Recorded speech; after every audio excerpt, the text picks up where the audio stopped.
اطمینان رکھیں، صبر کریں، دعا کریں اور اللہ پر یقین رکھیں۔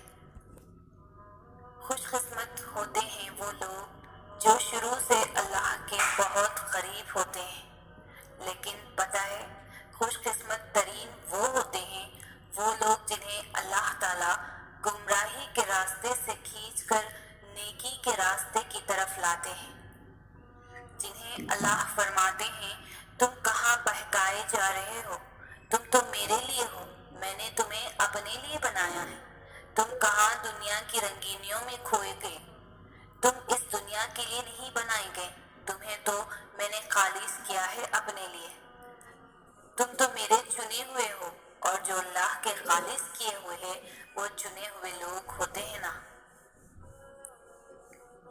اللہ کو معلوم ہوتا ہے کہ اس کا بندہ کب اسے پکارے گا، کب اس کی طرف دوڑ کر آئے گا، کب بے چین ہو کر یا اللہ بلائے گا۔ وہ انتظار کر رہا ہوتا ہے تمہارا۔ کبھی سنی ہے ایسی محبت جو فجر سے ذرا پہلے ساتویں آسمان پر نور کی مانند ہوتی ہے، خود پکارتی ہوئی، دعائیں قبول کرنے کے لیے تمہیں بلاتی ہوئی، اور تب جو اس کی آواز پر لبیک کہتے ہیں ان کے لیے وہ اللہ سے میرے پیارے اللہ بن جاتا ہے، دوست، مددگار، سننے والا، غم دور کرنے والا اللہ پاک۔ وہ مقام جہاں ہر قصہ، ہر شے اپنی منزل پا لیتی ہے۔ تمہیں کیا لگتا ہے تم تو دعا بھی مانگ نہ سکو اگر وہ توفیق نہ دے؟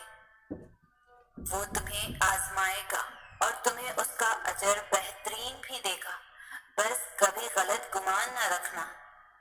دیر کا مطلب انکار نہیں بلکہ انتظار ہوتا ہے، بہترین وقت کا انتظار۔ اللہ نے ہر چیز کا وقت مقرر کیا ہے، کوئی چیز نہ مقررہ وقت سے پہلے ہوگی اور نہ ہو سکتی ہے۔ تمہارا کام صبر اور شکر کرنا ہے، اللہ صبر کرنے والوں کے ساتھ ہے۔ ایک روزدار کی طرح صبر کرو، جب وہ کسی دسترخوان پر بیٹھتا ہے، مشروبات، کئی قسم کے کھانے اس کے سامنے پڑے ہوتے ہیں، اور وہ صبر کرتا ہے اذان کا، اور اپنے رب کے اذان کا، وہ اللہ ہے نا، وہ سب کر دے گا اور پھر تمہارا دل راضی ہو جائے گا۔ اللہ کی طرف سے آزمائش اس کے پیارے بندوں پر ہی آتی ہے، جیسے اللہ کے محبوب محمد صلی اللہ علیہ وسلم پر تبلیغ اسلام کے دوران آئی تھی، جیسے موسیٰ علیہ السلام پر فرعون کی حکومت میں آئی تھی، جیسے یوسف علیہ السلام پر اندھے کنویں میں آئی تھی، جیسے ابراہیم علیہ السلام پر تپتی آگ کی صورت میں آئی تھی، جیسے یونس علیہ السلام پر مچھلی کے پیٹ میں آئی تھی، جیسے یعقوب علیہ السلام پر بیٹے کی جدائی کے طویل عرصے میں آئی تھی، جیسے زکریا علیہ السلام پر اولاد کی صورت میں آئی تھی، جیسے مریم علیہ السلام پر الزامات کی صورت میں آئی تھی، جیسے ہاجرہ علیہ السلام پر صفا مروہ کی پہاڑی پر آئی تھی۔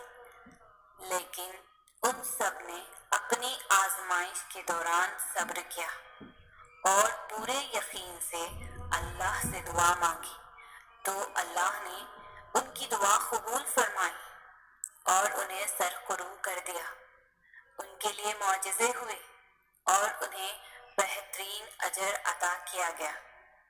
وہ توکل کرنے والے، اللہ کو اپنا مددگار رکھنے والے پرہیزگار تھے۔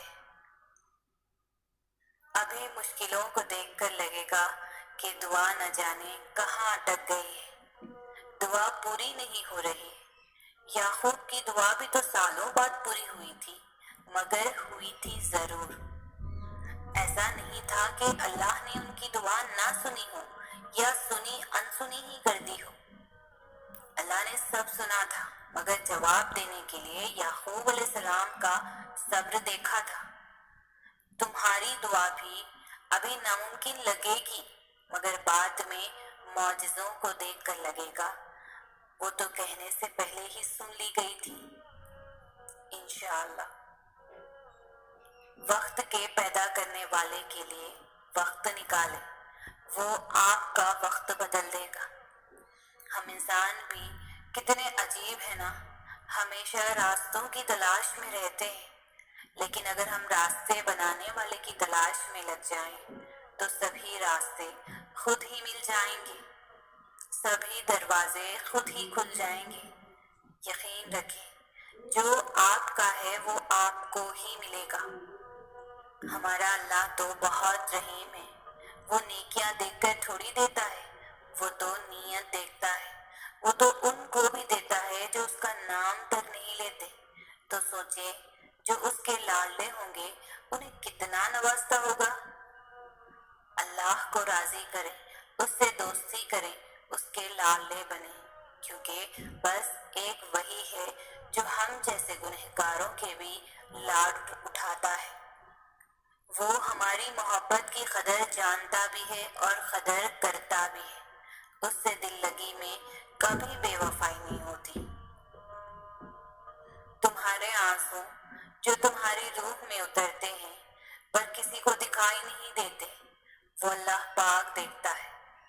وہ تمہاری تکلیف سے بے خبر نہیں ہے، تم نہیں جانتے، لیکن وہ تمہاری حفاظت کیے ہوئے ہے۔ ہر طوفان بربادی لے کر نہیں آتا۔ جیسے حضرت نوح علیہ السلام کے لیے طوفان ہار نہیں بلکہ جیت لایا تھا، ویسے ہی تمہاری آزمائش تمہاری جیت بن جائے گی۔ آغاز میں چوٹ ہے تو اختتام میں شفا بن جائے گی۔ وہ تمہیں ایسے نوازے گا کہ نمازوں میں تمہارے گرنے والے آنسو اللہ پاک کی رحمت پر حیران رہ جائیں گے۔